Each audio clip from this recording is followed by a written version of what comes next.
प्राकृतिक सुख पर विशेष नजर होती है और गुरु का चिदानंद सुख पर विशेष नजर होती है। अनंत माताओं का दुलार लिए हुए गुरु हैं। अब माता का ज्ञान शरीर तक सीमित है, क्योंकि वो केवल शरीर को अपना पुत्र या पुत्री मानती है, इसके आगे वो नहीं जानती।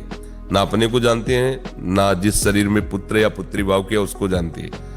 अब वो इसी सुख को जानती है कि अगर हमारी बिटिया को बढ़िया दूल्हा मिल जाए, बढ़िया संपत्ति मिल जाए और बढ़िया कपड़ा लत्ता खान पान, तो भगवान हमें हमारी सुन लिए। ये इन्हीं की माता का नहीं, सब माताओं का है, क्योंकि उसका वात्सल्य है ना, दुलार है ना, वो इतने जानती कि इतने सुख है।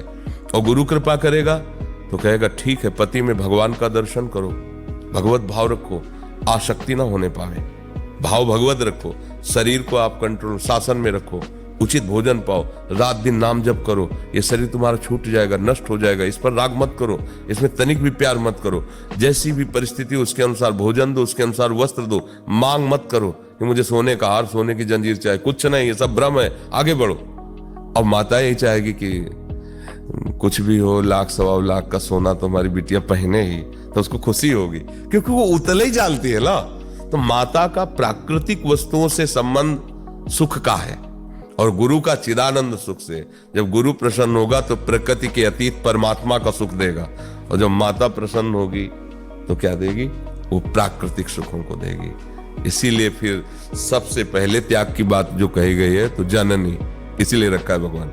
फिर जनक, दूसरे नंबर में पिता रखा। जननी जनक बंधु सुत दारा, तन धन धाम सुहृद परिवारा। सबकी ममता, उनकी ममता को प्रभु के चरणों में लगा देना है। तो गुरु जैसा वात्सल्य भाव अन्यत्र नहीं है किसी भी संबंध में, पर गुरु के वात्सल्य का स्वरूप अलग है, ये समझना हो। शरीर पोषी ना गुरु होता है, ना शरीर पोषी शिष्य को बनने देगा। कभी कोई सच्चा सदगुरु शरीर पोषी शिष्य को नहीं बनने देगा। शरीर को तिनके की तरह देखो, जैसे सांप अपनी केचुल से संबंध नहीं रखता, ऐसे तुमको शरीर संबंध नहीं रखना।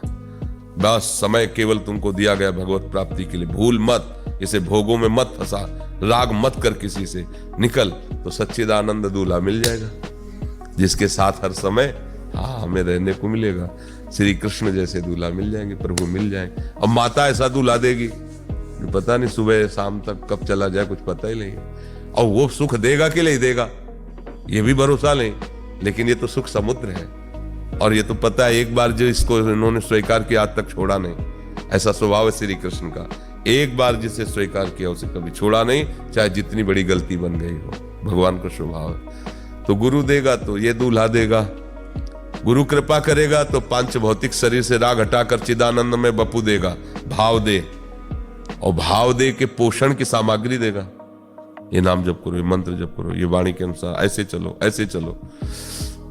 अगर गुरु आदेश करेगा तो मुंह में रज लगाओ, ये श्रृंगार सा बटाओ। तो माता चाहेगी ये कि बढ़िया चिकना स्नो पाउडर लगा के हमारी बच्ची देखने में लगे कि हाँ उनकी बिटिया है, थोड़ा सोने की जंजीर हो, ऐसे हाँ ऐसे चल, खा पी के अच्छी थोड़ा वो केवल उतना ही देश को जानती है, शरीर देश को, जिससे उसका संबंध है। और गुरु भागवती, इससे राग मत करना, इससे राग करोगी तो नष्ट हो जाओगी, ये शरीर तो अंतराय है ना। तो हमारे वचन को अपनी माँ के वचनों से मिलाओगी तो अंतराय तो पड़ ही जाएगा।